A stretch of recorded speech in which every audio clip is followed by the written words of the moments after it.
week. Every week.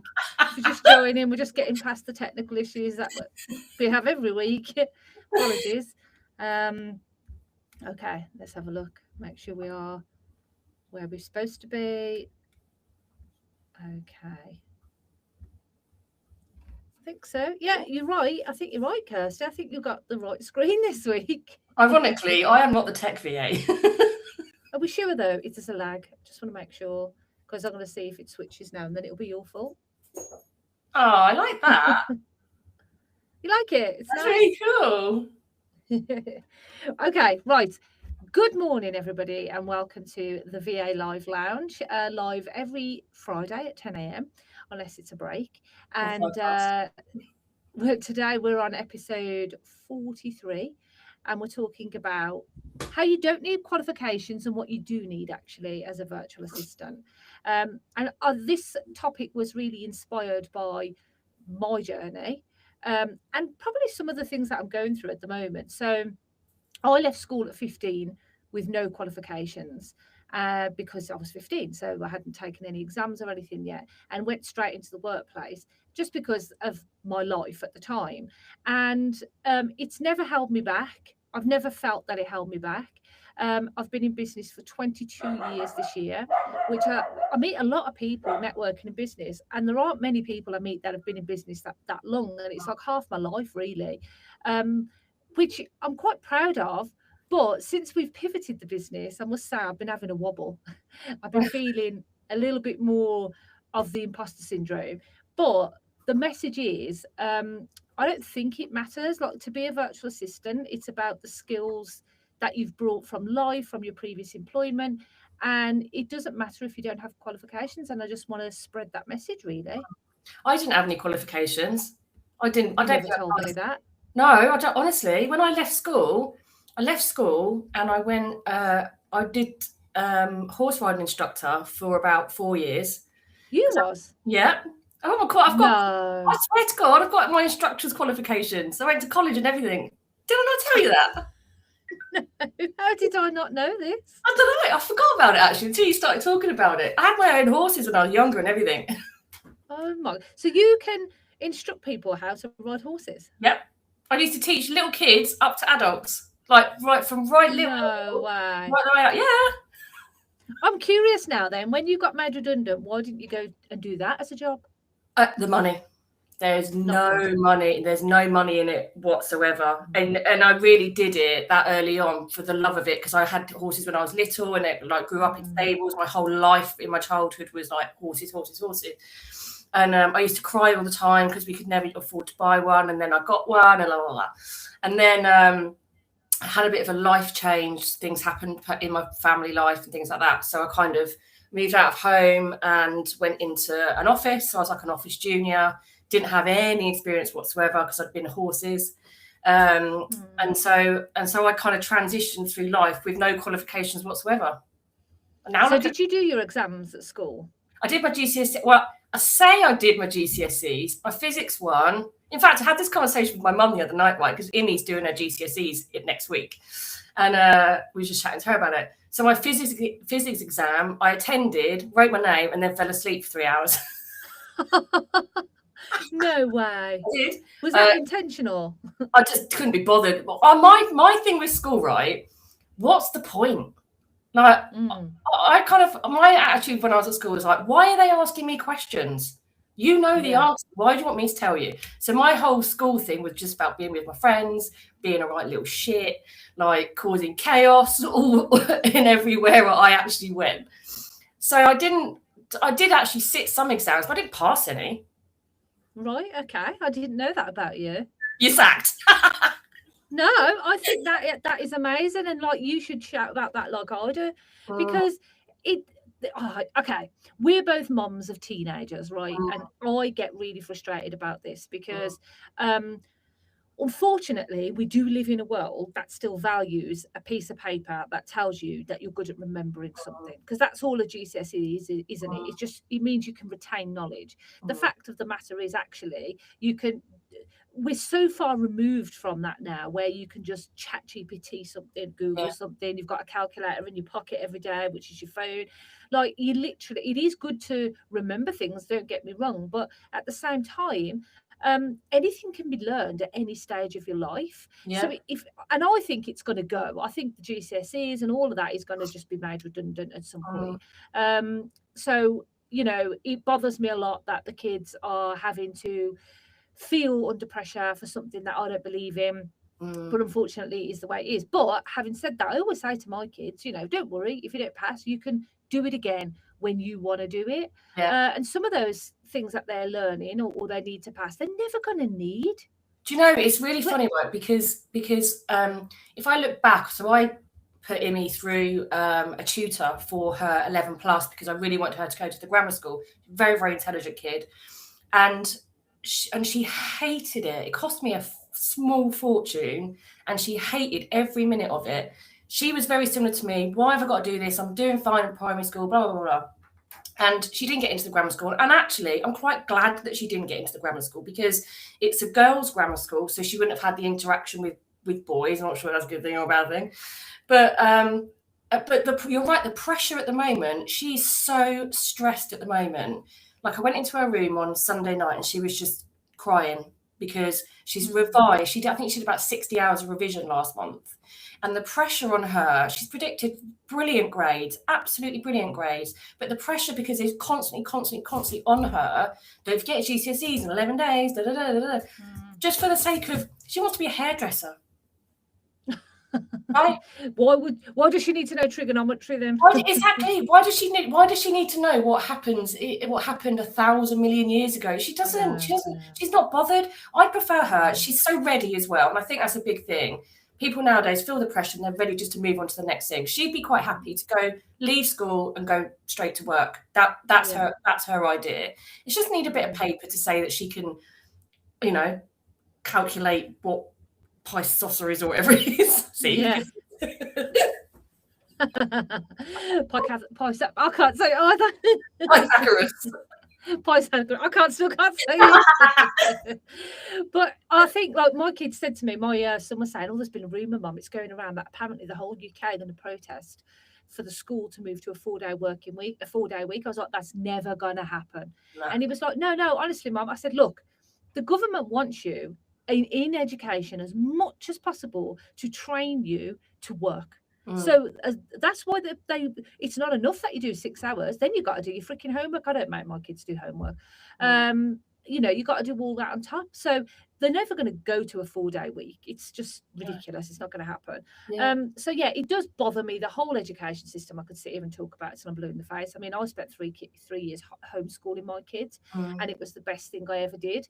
I feel like I'm in a constant battle that's taken part of me away. You know, as you know, the journey I've been on with my children, and it's just awful. But you know, I think the ultimate message is, okay, we should strive to be good at things, we should strive to achieve, but it's not the be all and end all. And actually, your brains are still developing until you're 25 years old. Still developing. I think mine's gone. But, you know, it's still developing. So you don't know what you want to do. And so there has to be a bit of options to come back to it. So what I did, I left school at 15, and the agreement was from my grandparents who I lived with, I had to have a job before I could leave. So I started working in a fish and chip shop, which is probably one of the best things that happened to me, because I was extremely shy, very introverted, wouldn't speak to anyone. And it made me have to come out of my shell. And what you don't realise, you think, I'm working in a fish and chip shop, stink of chips every day. But it gave me customer experience early on, like face-to-face customer experience. It gave me conflict resolution, because you'd have complaints or you'd have problems. So it gave me all of these things, maths, having to add up really fast, which I'm crap at, by the way. Thank God tills at the time started to come out telling you how much change to give.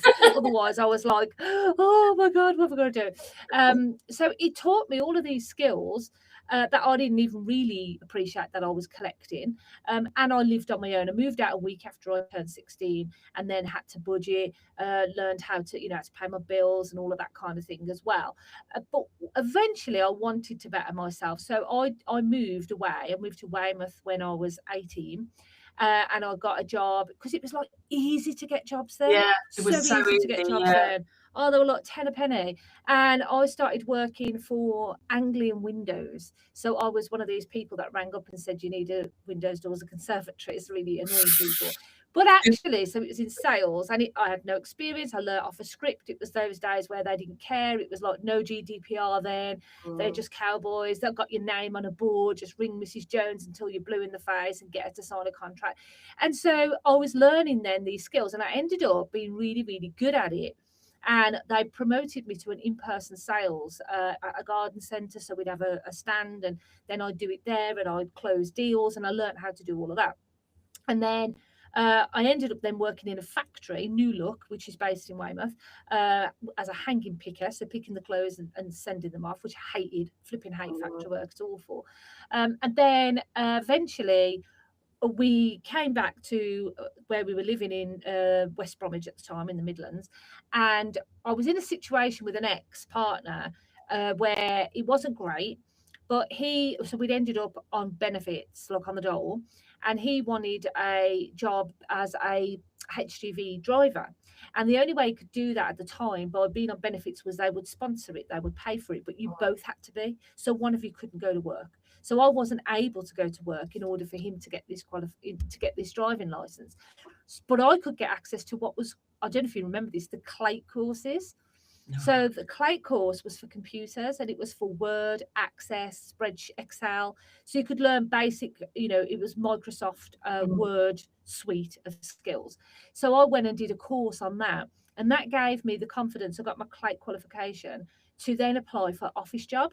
So I applied for an office job as an admin assistant in a school. And it was new for them as well. They'd never had anybody. And it was new for me. And I did that role for 6 years, learned a lot. I'm very good at being self-taught. So I learned a lot about the computer skills. I started to build websites, learned how to do that really early. And everything I know, and eventually, I went on to do a business, MVQ level 3 in business administration whilst I was in the job. But every part of all of that journey was me learning as I went along. And nothing's changed since I've become a VA. Like I've said this to you, I was just like about normal VA. Now I'm a tech VA. I can build software, for God's sake. Who'd have thought I could ever do that? Everything is self-taught. So I think that you can learn anything. And as long as you can demonstrate that you can learn it, or that you have the skill based on the fact you can show someone that you can do it, what does a piece of paper matter? It doesn't matter at all. I mean, when I was made redundant, I couldn't do anything massively spectacular. I could do everything admin, and I could do, work with customs documents and all of that kind of thing. But it wasn't anything dramatic. Like everything I've learned in the last 5 years now has been either self-taught or mentored by you that's taught me. I mean, when we first started, I couldn't even post a LinkedIn article, and I used to shit myself all the time. Like, oh my God, I'm so scared. Like now I just go done. So everything I've learned in the last 5 years is either by doing it, watching it, or being taught it. And I didn't have any qualifications, and now I'm maxed out, oversubscribed more than likely. Earning a nice decent buck at the minute, and that's not from any GCSE, A levels, nothing. Exactly. And it is. I had a debate with a well-known VA coach, and we had this back and forth, like online debate, where I said, somebody said, "Oh, how do you feel about if a client asks you to do something you don't know how to do it?" And I'm like, "I'll just learn how to do it. I'll just go on YouTube, say, yeah, I can do it." Obviously, I'm an idiot. If there was something I absolutely couldn't do, like we had a potential call client last week. I was sitting there thinking, "There's no way I'd ever be able to do this, so I'm not going to do it." But a colleague of mine probably can. And I didn't even have the inclination to want to learn how to do it, so there was no way. But if someone asked me, like most of the things when I first started, I'd go, yeah, I can do that. Hadn't got a clue. But I'd go on YouTube, or I'd learn, or I'd look it up, and I'd figure out how to do it because I know I can. And I think if you know that you're that kind of person that can learn just by watching, looking, or you've got the ambition to teach yourself, then say yeah to things and have a go. She didn't like this. She was like, no. almost like you should stay in your lane. You should do only How what are you you do. ever going to develop though if you don't try? Exactly. How do you develop? How do you grow? So, and I spent the first 2 years of my business, I joined my Chamber of Commerce. I went on every course you can imagine that they were running, like literally everything. So I could really build on my personal development. And I think that's important. I think that you should. I did like a Women in Leadership level 7 with Nottingham Trent University. Never been to university. Flipping hell, never even finished school. And suddenly I'm writing papers with, oh my God, it wasn't for me, by the way. I'm never going to do that again. And then I've done like a lean management course. I've done a passive income CRPD. So I've done lots of things over the years to strengthen my knowledge, but none of it's like an actual, real, tangible qualification. And that's okay. You just can, if you can teach yourself something, just teach yourself. And I found it quite interesting. There's some things I would never ever try and do, like web development.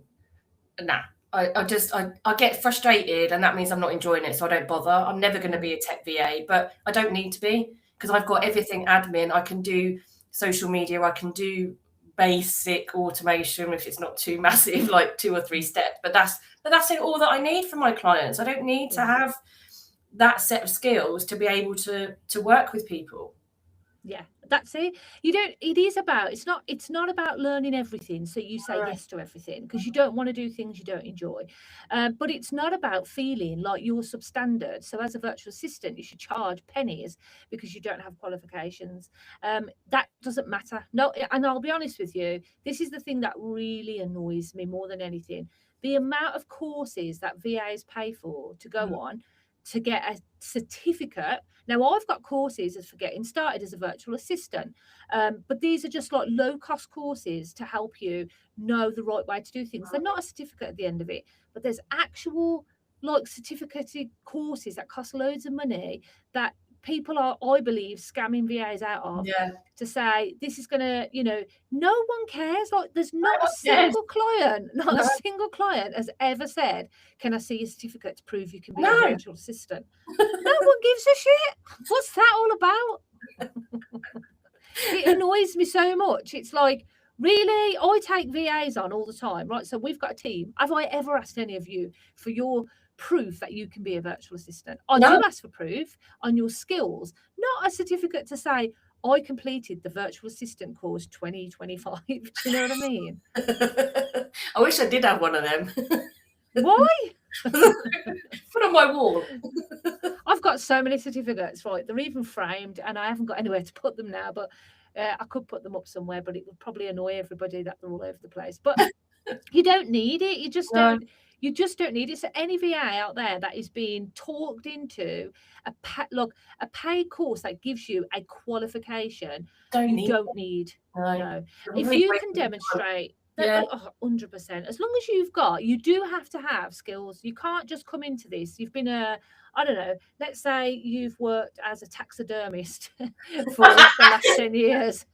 And now you think you're going to be an admin person helping. That's just not going to happen. You probably got the personality of a plank of wood, so that isn't going to work. But if you've got some computer skills, you've got organisation skills, you're really good at project management, diary management, you're really good at learning on the spot. Those are the basics you need if you want to upskill then and learn how to do more CRM stuff, automations, social media marketing. As long as you can demonstrate that you've got a knack for these things, you can do these things, then that's it. Just go out there and do them. I know someone who's local to me, who's an influencer. They've got about, I don't know how many people it is now, 30,000+ people on their Instagram. They make money teaching people how to do well on Instagram just because they did really well on Instagram. Yeah. That's it. They haven't got a certificate. Well, there ain't one GCSE that says how to make a shit ton of money on Instagram. Do you know what? It's funny, right? Because actually, when you think about it, in this day and age, you'd think that the schools would go, right, we want to get you ready to work. We want to get you ready for that work life when you leave school. Actually, these are the tools you need. You need to know how to post on Instagram. You need to know, not give you do you remember them leather books? Or you would know because you would. But you used to get like leather folders. I know, I remember. Yeah, your National Record of Achievement. That's it. Yeah, I don't even know where mine is. I think it's propping up a table somewhere around the house. Exactly. Your national record of achievement. I can't even remember what GCSEs I did, let alone what, even if I didn't pass any for sure. I know they were like, my mum told me I got a G. Good. Yeah. No, I don't think that's what it means. But a lot of the last few years when I've looked at like job applications and things, they don't ask, not all of them ask for that anymore. They ask more about qualifications that you don't, not specific GCSEs. It might be qualifications, but not really GCSEs. So No. I don't know, I might be wrong, but I think my theory, this is my theory, okay, because we're in an AI revolution. My theory is that workplaces, I don't think workplaces are so bothered with GCSEs. They're going to be more bothered realistically on whether or not you can do the job. And I think they're going to start using AI to test whether someone can do a job or not. And that's going to be looking at their profile as a person, their past experience. It's going to run it through a machine that's going to say, this is a good fit and this is not a good fit. And I think that's going to be the future. On CVs now, a lot of people don't actually do CVs anymore, but I did a little bit, which you won't know either. I did a little stint in recruitment for about 6 months. And an employer will literally read the first 2 paragraphs. They don't give a toss what school you went to. They don't care if you like reading. They don't care if you like dog walk. They don't care about any of that. They just want to know who you are, what a personal profile, and actually what you're doing now. They don't care what you did 7 years ago when you used to fold the napkins in the local restaurant. They don't care about that. Yeah. So people don't do CVs anymore. No, I know. I do think that's going to become a thing of the past as well. What upsets me is the kids, what they're learning now is not going to be relevant in the next 2 years. It will not be relevant. And, it's things like AI. Okay, so I think the one thing that virtual assistants should be moving into now is really doubling down on how to use AI tools, because this is the way the world is moving. It's where we're going. And they're not teaching that at school. They're not teaching you how to get really good at AI. So my kids have picked business studies. The one is in year 10 and he picked it in year 9. And they said, yeah, we're eventually going to add that on in 2 years. Imagine how far in advance that's going to be. My other son, who's 14's picked it. It's still not on the modules, AI. I think that's terrifying, to be honest with you. They're not actually in this school. They're not actually allowed to access ChatGPT. It's banned. I don't know how they've done it. You'll know. But if they try and access ChatGPT through the school's internet, it doesn't let them. There are some machines that I think unis have got that can check if it's been gone through AI. But I think the thing is, you do need to get on board and teach it, because it is the future.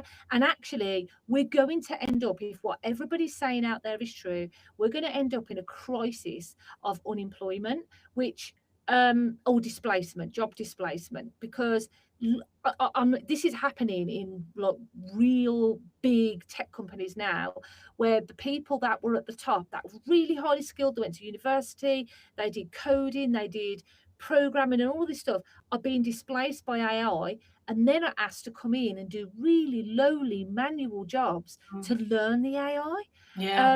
And there's a real theory that actually the top jobs are going to be like your carpenters and your plumbers, and not your programmers and developers.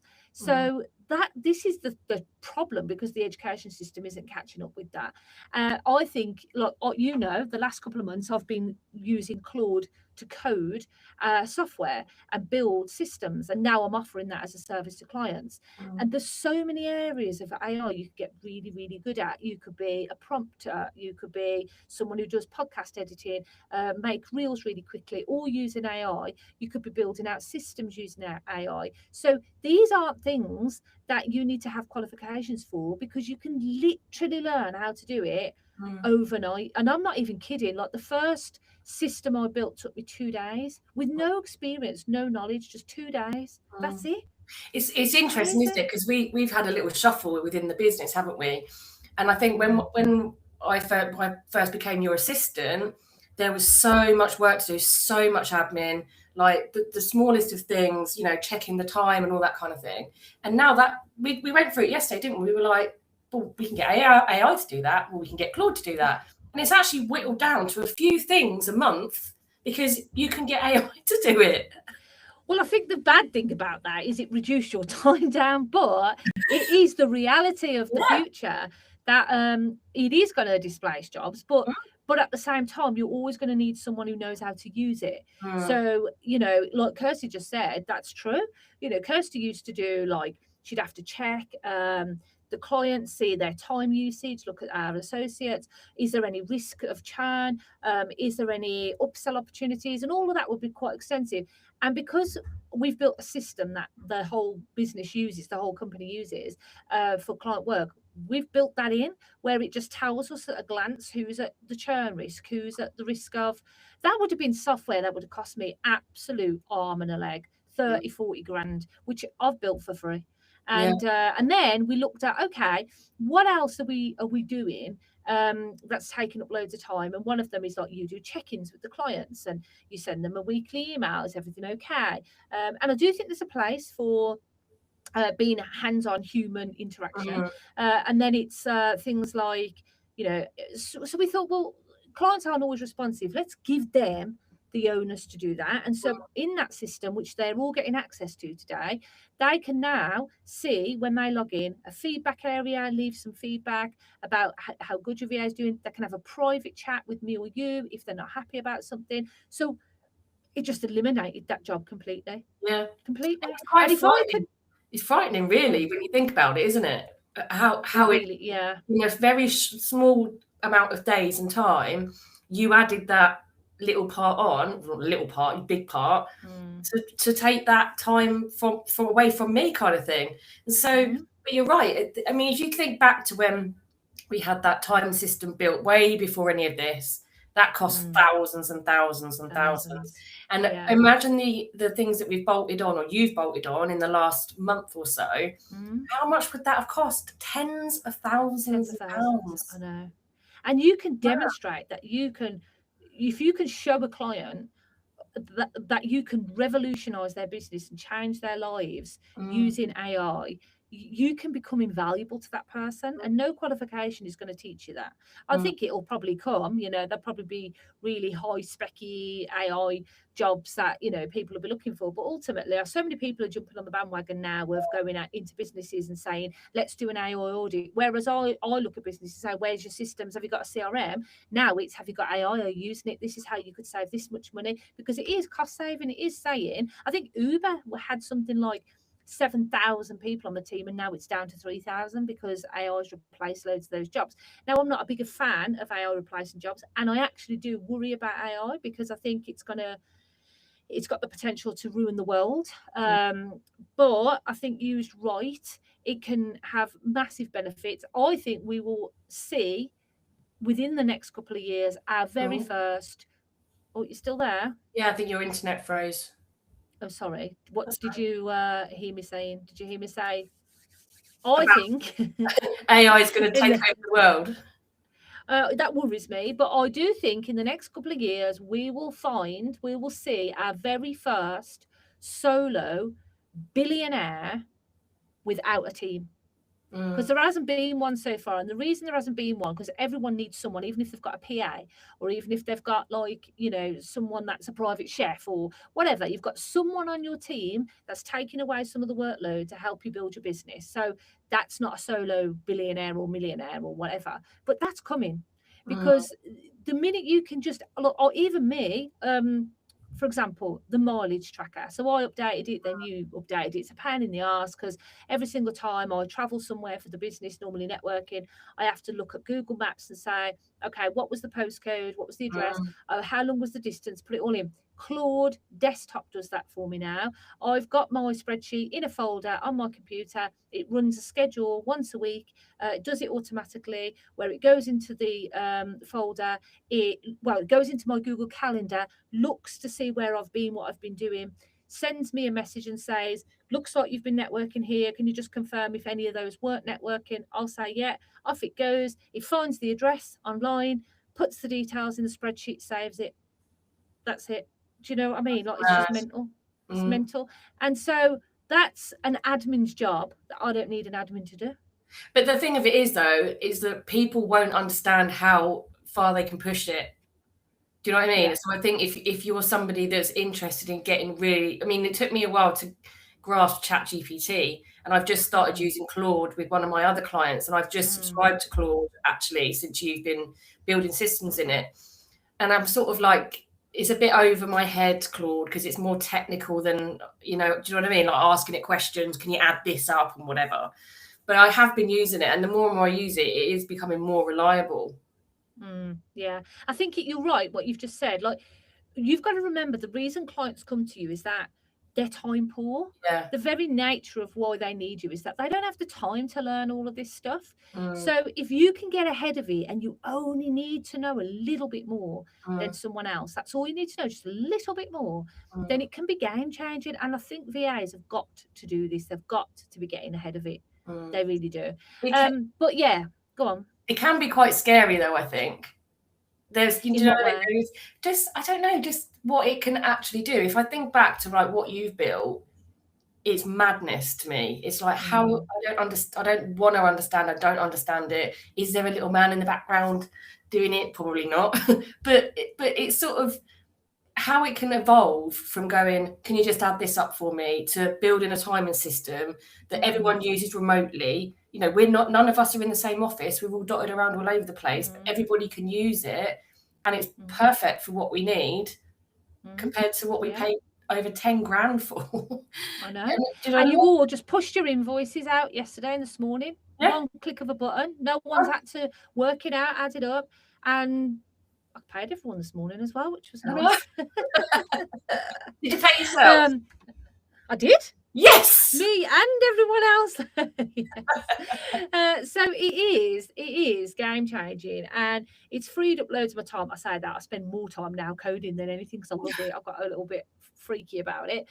But now I'm offering it as a service, and I've gone from saying, yeah, we can help you for £300, £400 a month to, yeah, I can build that for £7 grand. Do you know what I mean? Like, that's how it can change your business. So and you don't need qualifications for that. And I think we're in a really exciting time now that you can start a business and you can do it without any qualifications. And part of AI is helping people with that, to do that.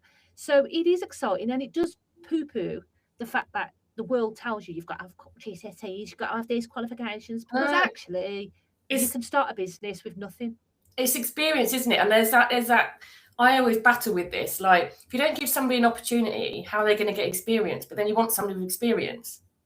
Why are you going to get experience? You're going to give it the chicken and the egg. Yeah. Well, there's news reports all the time, isn't there, that graduates are really struggling. They're coming out of uni and they can't get jobs, and they're having to go and wait tables. Yeah. But they've just done, like, a biochemist 4 years in freaking Oxford. It's ridiculous. I still believe strongly that apprenticeships are one of the best things that you can do. And my kids, I talk to them about that all the time. I even say, unless you're going to be a doctor or a lawyer, you are not going to university. Don't waste my time with some All my money. degree. Well, I'm not paying for it. You can get into debt for it, love, but you know what I mean? I'm like, no, you go get out there, get hands-on learning experience. And that is what employers want. And there's no getting away from that. As much as schools try and ram down your throat that you need GCSEs for this, you don't. You know what you need GCSEs for? The next freaking part of your education. You need it to go to college, and then you need it to go to uni. But really, to get into the workplace, you need experience. Yeah, exactly. That's what I mean. And I think, like Imi's, her best friend works in a fish and chip shop, and she's like, oh, there's a job like for the summer. Do you think I could do it? And I was like, yeah.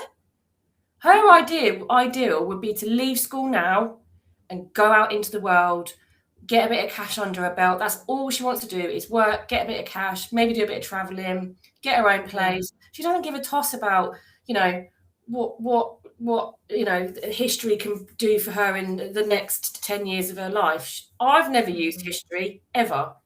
I didn't do history, but that's probably why. No, you're right. Nothing. And actually, like, this is the same thing. My kids hate geography, and the reason they hate geography is because we're a traveling family. We've traveled a lot. We spent 5 months touring Southeast Asia. It's not about countries. It's about rocks. and it's about rivers, and it's Yeah, not and about mountains and mountains. I've got a really. Do you know what I think it is? I had this maths teacher, a geography teacher, Mr. Jones, and he hated me, and he knew I hated maths, right? And he'd always ask me about maths, and I'd be there trying to find this shitty little town in New Mexico called Beavis, and I couldn't find it. And the thing that scarred me for life. Why do we need? They don't need to know that stuff. Getting out there and visiting these countries is geography.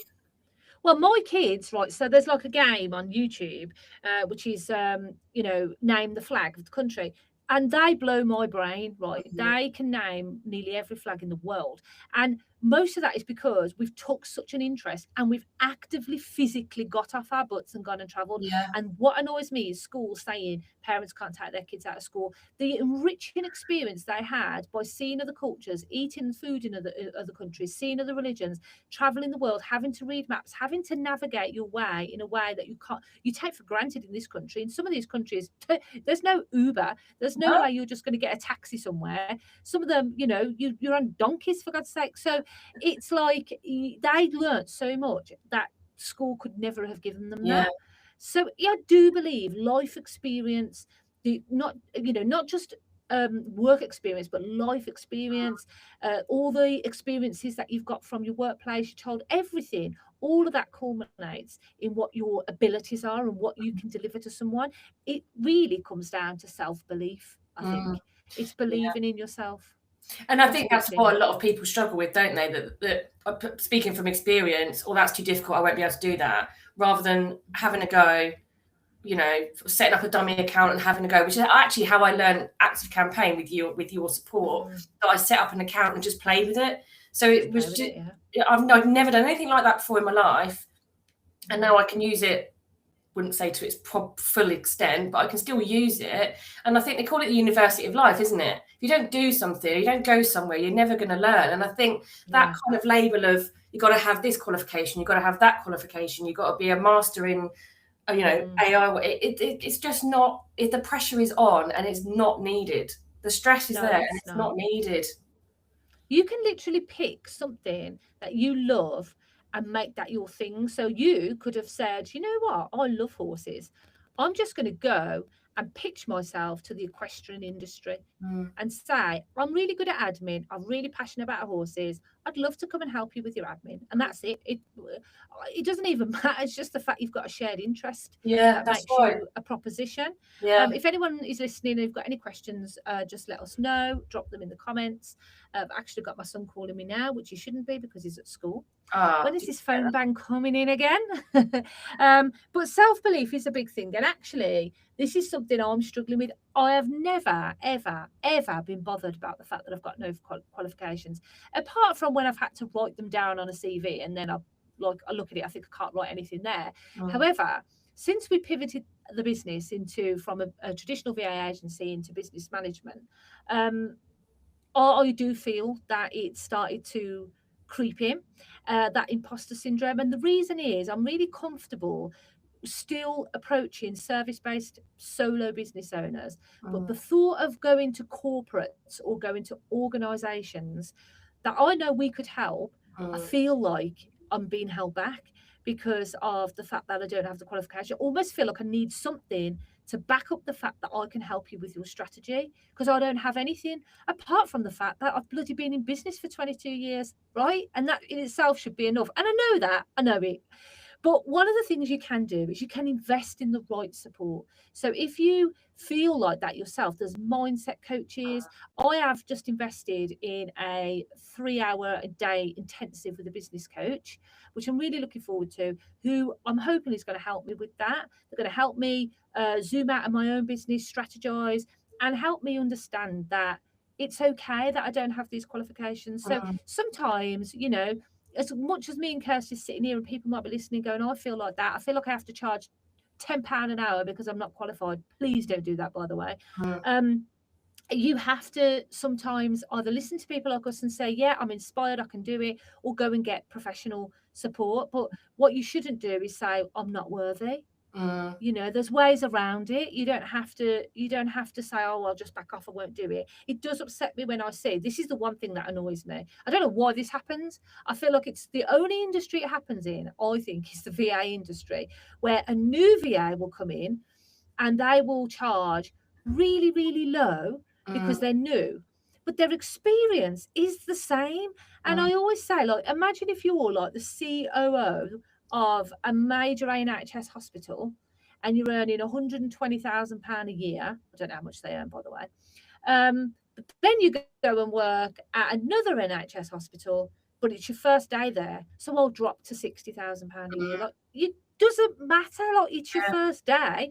What matters is what you bring to the table, and that's what they have invested in. So if you're a new VA, but you're coming with bag loads of experience from admin world, from this world, that's what you charge for. I don't think any VA should be charging less than £35 an hour. No, I think you're absolutely right. But I think it's that, again, it's a bit like, if I charge lower, I'll get more clients. But actually, what you'll end up doing is finding it difficult to jump from 10 to 35, because you'll only be able to go up a couple of quid.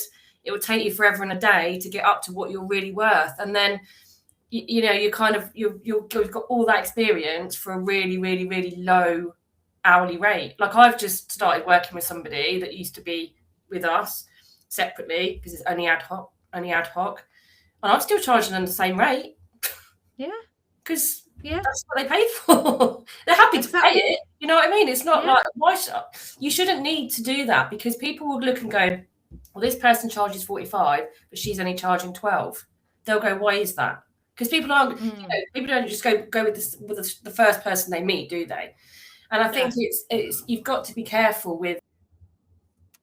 Oh, Kirsty's disappeared. Come back, Kirsty. I can't do this without you. I'm sure she'll be back in a moment. But if you are listening and you are worried that you don't have qualifications from anywhere, or you're not qualified to be a virtual assistant, and you're toying with the idea of paying for a qualified course. Now, obviously, I've said I have a course. I have a 6-week program to help you get started as a VA. I have a program to help people go from solo VA to agency. But these don't come with certificates. They're not these like highly expensive courses that come with certificates, because you don't need one. You do not need a certificate. And I'll guarantee you, I feel sorry for these people that pay for certificates, because the minute you start working with clients, there won't be a single one that will ever ask you about your certification. And you might tell them you've got it, you might add it to your proposals, but no one cares. And that's the cold stone truth, that nobody cares. So I would say, if you're a virtual assistant, you're a little bit worried, you feel like you don't have the qualifications to back up what you can do, but you do have the experience, that's all you need. You just need the experience, and everything else can be self-taught. Kirsty's internet's gone, so she won't be coming back. So I'm going to close there, and I'm going to ask you to come back next week when we are going to talk about, when is it okay to say no to a client? Oh, she's back. Well, you're back. I'm just closing off now, Kirsty. No worries. Back once again with the Renegade Master.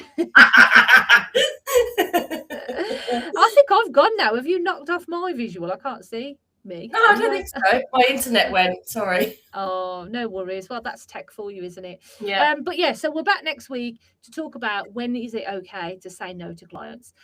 So come join us in the VA Live Lounge. We're always live on Fridays at 10 on YouTube and Instagram. And please go to your most popular streaming channels to find the VA Live Lounge podcast and subscribe while you're there. We'd love to be able to get this podcast to the top of our industry charts. And